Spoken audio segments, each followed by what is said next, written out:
والإسلام ديني ومحمدا رسول الله. Jadi kuncinya the law of attraction itu hindari pikiran-pikiran negatif, hindari pernyataan-pernyataan yang negatif. Karena itu akan menjadi kunci hadirnya energi-energi yang negatif di sekeliling kita. Itu ada quote juga yang saya bawa dari Henry Ford. Teman-teman mestinya kenal tokoh ini. Ini berhubungan dengan otomotif ini, Henry Ford.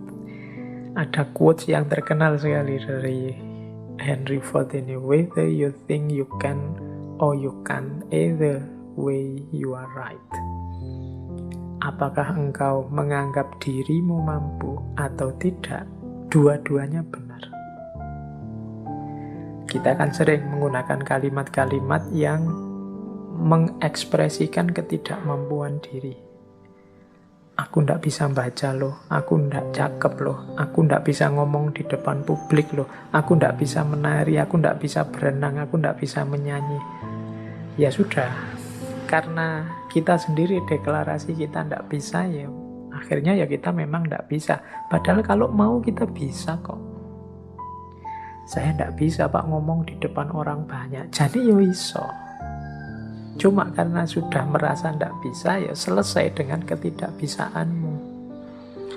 Saya ndak bisa Pak kalau harus menyanyi itu, saya menyanyi itu trauma sekali. Mungkin ya bisa, kalau kamu mau belajar tetap bisa. Semua orang mungkin ya bisa nyanyi. Cuma ya karena ndak mau saja, akhirnya ya memang ndak bisa beneran. Wah, matematika itu saya ndak bisa Pak. Wah, filsafat itu apalagi Pak, puyeng saya ndak bisa. Ya sudah, engkau menganggap ndak bisa, ya engkau ndak bisa. Kalau kamu percaya engkau bisa, pasti engkau juga bisa. Jadi whether you think you can or you can't, either way you are right. Kamu anggap dirimu bisa, ya bener. Kamu anggap dirimu ndak bisa, ya bener. Karena tadi terlanjur kamu anggap dirimu ndak bisa, ya sudah, berarti kamu memang ndak bisa. Padahal sebenarnya kalau kamu sadar bahwa engkau bisa, ya sebenarnya engkau bisa. Saya matematika tidak bisa, Pak. Sebenarnya ya engkau bisa, tapi engkau menolak untuk bisa saja. Saya bahasa Inggris itu tidak bisa, Pak. Ya jan-jane ya iso, cuma kamu menolak saja untuk bisa. Kalau mau belajar pasti bisa. Oke, jadi ini contoh bagaimana pikiranmu menentukan hidupmu. Karena tadi kamu sudah merasa ndak bisa, ya wes, memang akhirnya engkau ndak bisa beneran dalam kenyataannya. Karena engkau merasa ndak mampu filsafat, ndak mampu matematika, ya sudah, berarti titik di situ memang kalian ndak bisa dan ndak mampu. Padahal kalau kalian mau, ya tetap mampu. Ini Henry Ford. Makanya menurut saya gunakan kalimat-kalimat yang lebih positif. Apalagi teman-teman ini yang guru ya, yang punya murid, punya anak didik, entah di level apapun, apalagi yang masih dalam upaya pembentukan SD, SMP, TK, PAUD. Ini kan hindari kalimat-kalimat yang negatif. Masukkan dalam isi kepala anak-anak kita itu hal-hal yang positif, yang membentuk dirinya secara positif, yang penuh harapan, yang penuh keyakinan akan masa depannya, yang menumbuhkan potensi-potensi tersembunyinya. Yakinkan bahwa mereka bisa apapun yang mereka inginkan kalau mereka mau. Jadi itu prinsip the law of attraction. Nah, asumsi-asumsinya apa sih the law of attraction itu? Jadi yang pertama, energi mengalir kemana perhatian seseorang tertuju. Mengapa sih meyakini the law of attraction? Apa yang kita yakini itulah yang terwujud. Karena ketika kita meyakini sesuatu, fokus pada sesuatu, energi kita mengalir ke situ semua. Pokoknya saya harus berhasil di sini, saya harus sukses ini, saya harus mampu melakukan ini. Nah, itu energi kita mengalir ke situ semua. Ya wis mudahnya sering saya ilustrasikan kan kalau orang jatuh cinta. Itu energinya fokus semua pada yang dicintainya sehingga kadang-kadang dia bisa melakukan apapun yang untuk dirinya sendiri saja mungkin tidak dilakukan, tapi untuk yang dia cintai dia mampu melakukannya. Kenapa? Energinya mengalir ke situ semua karena pikiran perhatiannya ke situ semua. Jadi asumsi pertamanya itu. Ketika kita fokus pada sesuatu, maka semua potensi diri kita ke situ semua. Itu yang pertama, asumsinya itu. Yang kedua, alam semesta ini, ya di situ kalimatnya penuh dengan kelimpahan untuk manusia. Maksudnya apa? Alam semesta ini, segala fasilitas kelebihan yang ada di dalamnya oleh Allah itu diciptakan untuk manusia, dalam tanda petik untuk melayani manusia. Kita ini kan makhluk yang dihadirkan ke bumi setelah bumi siap untuk kita huni. Karena memang bumi disiapkan untuk manusia. Maka apapun sebenarnya yang kita inginkan, yang kita harapkan dalam hidup ini pasti difasilitasi oleh alam semesta sekeliling kita. Tinggal kita mau atau tidak. Itu asumsi kedua. Berarti kuncinya ada pada keinginan dirinya manusia. Asumsi yang kedua, mengapa kok pikiran kita nanti yang menjadi kunci. Yang ketiga, kemampuan atau potensi manusia itu sangat jauh lebih besar, jauh lebih luas daripada yang kita sadari saat ini. Jadi kayak kita merasa, Pak, filsafat itu mentok, saya Pak enggak paham. Enggak, kamu kurang serius menggali potensimu saja. Kalau kamu mau bisa. Pak, bahasa Inggris itu Pak, wah puyeng saya Pak. Matematika itu Pak, enggak. Kamu bisa sebenarnya, cuma kamu kesusu berhenti saja. Kemampuan atau potensimu tidak terbatas itu. Allah memberimu potensi yang luar biasa. Harusnya engkau jadi orang yang luar biasa. Harusnya setiap orang kalau mau dia bisa jadi luar biasa. Kemampuan dan potensimu cukup untuk apapun yang engkau cita-citakan, engkau inginkan. Itu asumsi ketiga. Asumsi keempat, hidup ini tujuan dan isinya tergantung pada keputusanmu sebagai manusia. Jadi kita ini, kalau bahasanya agama, kita ini khalifahnya. Wajahnya hidup ini tergantung kita. Termasuk hidup kita ini ingin jadi apa, ingin seperti apa. Kuncinya di kita sendiri. Dan pilihan-pilihan hidup itu tidak terbatas. Pak, saya ini anak desa, bapak saya cuma tani, berarti ya cita-cita paling tinggi paling saya bisa itu. Enggak ya, kalau kamu matok rendah itu cita-citamu, ya enggak jauh-jauh dari situ. Panjang setinggi mungkin. Pilihan banyak, enggak terbatas. Wawasanmu harus luas. Jadi pilihan hidup itu banyak. Silahkan engkau pilih. Kuncinya ada pada dirimu sendiri. Engkaulah yang menciptakan kehidupanmu. Jadi rentetan asumsi ini, energi itu mengalir. Fokusmu kemana tertuju. Kalau engkau fokus hanya pada hal-hal itu yang sepele-sepele, yang biasa-biasa saja, ya hidupmu akan terbentuk secara sepele dan biasa-biasa saja. Tapi kalau engkau fokus pada hal-hal besar yang luar biasa, ya hidupmu akan terbentuk secara luar biasa. Jangan takut, alam semesta pasti menyediakan semua fasilitas yang engkau butuhkan. Kuncinya hanya ada pada dirimu, mau atau tidak, siap menggali kemampuanmu sendiri atau tidak, berani memilih, memutuskan atau tidak.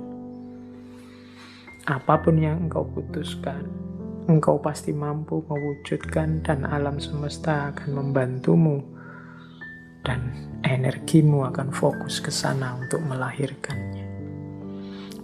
Ini asumsinya dari the law of attraction. Nah, sekarang prosesnya 6 langkah menuju the law of attraction tadi. Caranya bagaimana sih Pak? Biar yang saya inginkan kemudian benar-benar terwujud. Biar yang tadi saya niati akan saya wujudkan benar-benar hasil. Nah, ini ada 6 step, yakni dari berbagai sumber tentang the law of attraction. Yang pertama adalah mintalah apa yang engkau inginkan. Kalau dalam agama minta ini kemudian wujudnya jadi doa. Atau mungkin dalam bahasa yang berbeda kadang orang pakai kalimat mimpilah, beranilah bermimpi. Kalau orang minta saja tidak berani, mimpi saja tidak berani, bagaimana dia mencapai tujuan-tujuan besar? Alah Pak, saya ini orang desa, ya sudah, cuma cukup seperti ini saja saya sudah senang, ya sudah, hidupmu akan hanya sampai level itu. Yang engkau inginkan memang di level itu saja. Padahal kalau engkau mau, engkau bisa minta yang lebih tinggi, menginginkan yang lebih tinggi. Inginkanlah. Jadi mintalah itu sama seperti inginkanlah apapun yang engkau inginkan yang besar-besar.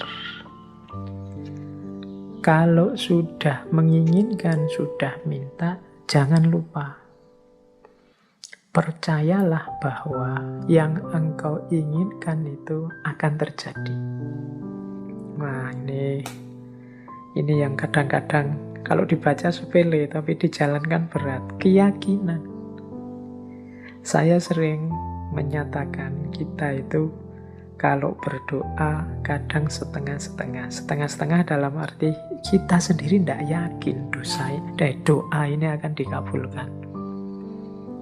Jadi wong kita sendiri tidak yakin bahwa keinginan kita akan terkabul. Ya wes, tidak akan wujud wong kita sendiri tidak yakin. Kalau kita yakinnya 50%, ya wujudnya mungkin ya hanya 50% nanti buahnya. Jadi ini bagian dari the law of attraction adalah keyakinan kita, kemantapan hati kita. Saya Pak nanti pasti bisa dapat jodoh yang cantik, yang kaya, yang macam-macam. Tapi terus kamu sendiri yang mementahkan. Tapi apa ya mampu ya Pak, wong saya itu hanya orang desa, wajahku ya pas-pasan gini, ya mesti raiso Pak. Ya sudah, kamu sendiri pesimis gitu ya tidak akan wujud. Engkau sendiri yang mementahkan doamu, engkau sendiri yang mementahkan keinginan-keinginanmu. Ya alam semesta sekelilingmu, kemampuan potensi besar dalam dirimu yang tidak akan keluar, kamu sendiri tidak yakin. Kalau engkau yakinnya 50%, ya keluarnya 50%. Jadi yang kedua, percayalah, yakinlah bahwa apa yang engkau minta pasti akan terwujud.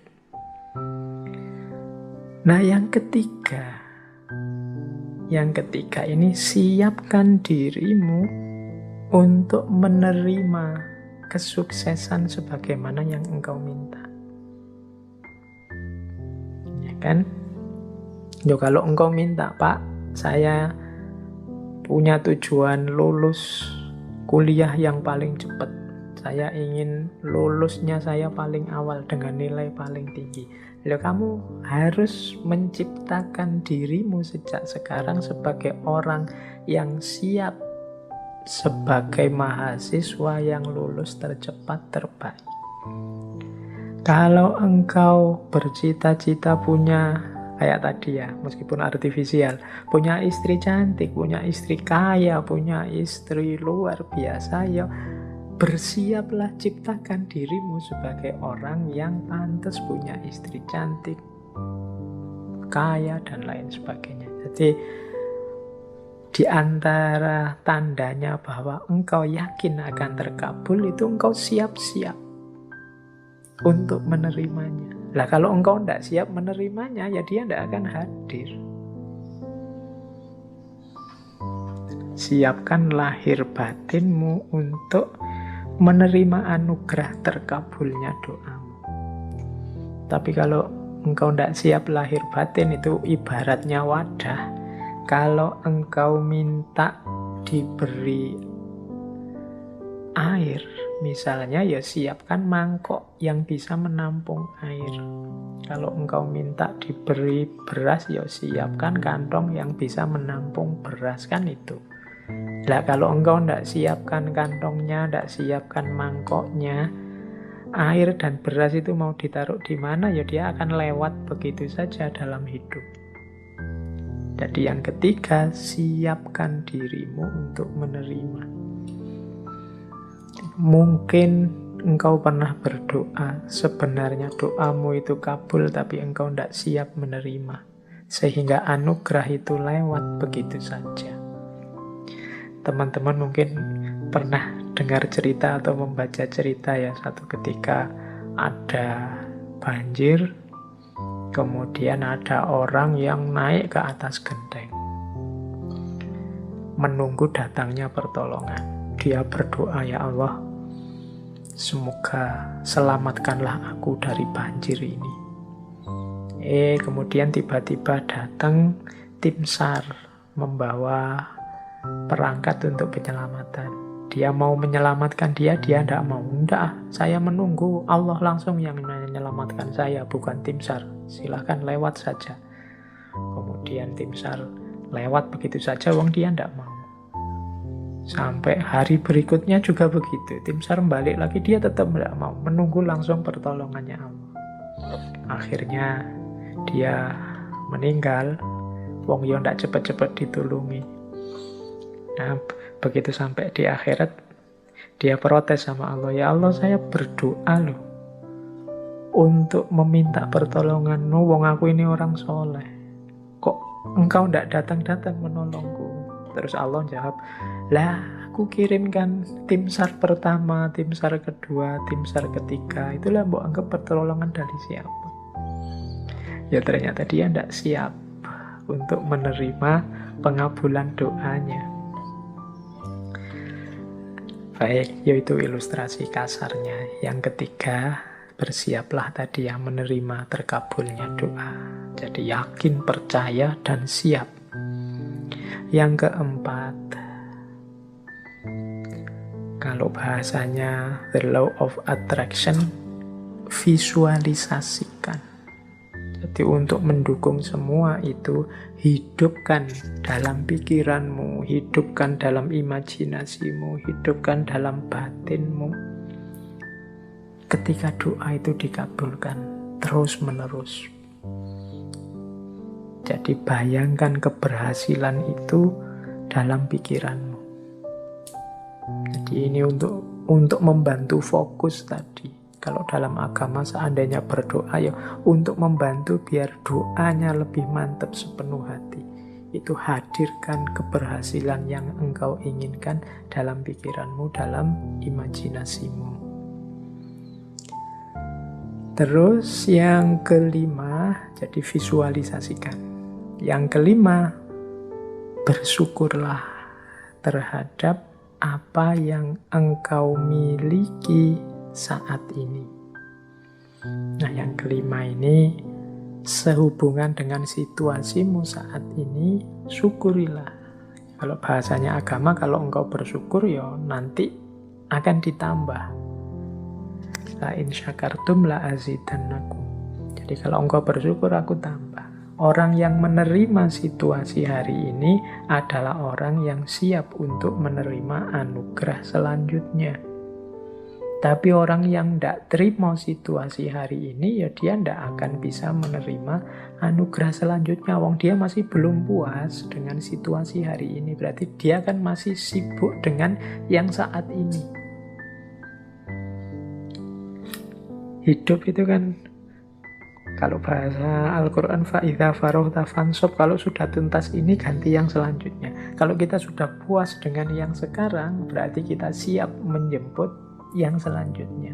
Kalau kita menerima anugerah-anugerah hari ini, berarti kita siap untuk ditambah lagi anugerah selanjutnya. Kalau kita masih belum puas dengan yang sekarang, ya tidak akan ditambah, wong kita belum puas. Yang sekarang berarti belum beres, masih kita keluhkan, masih kita komplain, masih kita protes. Jadi yang kelima, jadilah pribadi yang bersyukur. Jadi pribadi yang tidak mudah mengeluh, pribadi yang tidak komplain melulu. Jadi saya terima ya Allah situasi hari ini. Mungkin ini karena perbuatan-perbuatanku, mungkin ada yang baik, ada yang buruk tadi ya, the law of cause and effect itu. Saya syukuri yang baik-baik, dan aku mohon selanjutnya berikan aku. Nah, itu namanya siap menerima anugerah selanjutnya. Dan yang terakhir, untuk mencapai tujuan dari yang kita inginkan, menurut the law of attraction tadi, rencanakan dan usahakan langkah-langkah untuk menarik apa yang engkau inginkan. Orang yang pikirannya fokus pada keinginannya, sangat serius pada cita-citanya, itu pasti dia tidak diam saja. Jadi kelihatan. Jadi bukan orang yang minta terus tidur. Jadi dia minta, kalau memang benar-benar ingin terwujud, ya dia akan punya aksi-aksi, punya tindakan-tindakan, baik tindakan-tindakan untuk mewujudkan maupun tindakan-tindakan untuk bersiap menerima hasilnya. Jadi di yang terakhir ini sebenarnya sifatnya otomatis. Kalau kita sedang sangat cinta dengan seseorang misalnya, itu tanpa disuruh kan kita akan melakukan banyak hal untuk meraih cintanya. Ini sudah otomatis. Tapi kalau kita tidak terlalu cinta atau setengah-setengah, ya mungkin tidak terlalu serius juga melakukan sesuatu untuk mendapatkan cintanya. Jadi logikanya seperti itu. Kalau kita memang cinta sama Allah, tidak perlu diperingatkan tiap hari, tidak perlu diancam-ancam dengan neraka, tidak perlu diiming-imingi dengan surga. Engkau pasti sudah selalu ingin dekat dengan Allah, melakukan aktivitas apapun yang membuatmu dekat dengan Allah. Ini otomatis. Jadi ini 6 langkah dalam konteks the law of attraction. Mintalah apa yang engkau inginkan, percayalah bahwa yang engkau inginkan pasti nanti akan terwujud. Persiapkan dirimu untuk mendapatkan apa yang engkau inginkan. Kemudian visualisasikan, bayangkan keberhasilanmu dalam pikiranmu, dalam batinmu. Syukurilah kondisimu saat ini. Upayakan sejauh kemampuanmu untuk mewujudkan keinginanmu. Maka alam semesta, Allah akan memberikan anugerahnya mewujudkan keinginanmu. Itulah the law of attraction.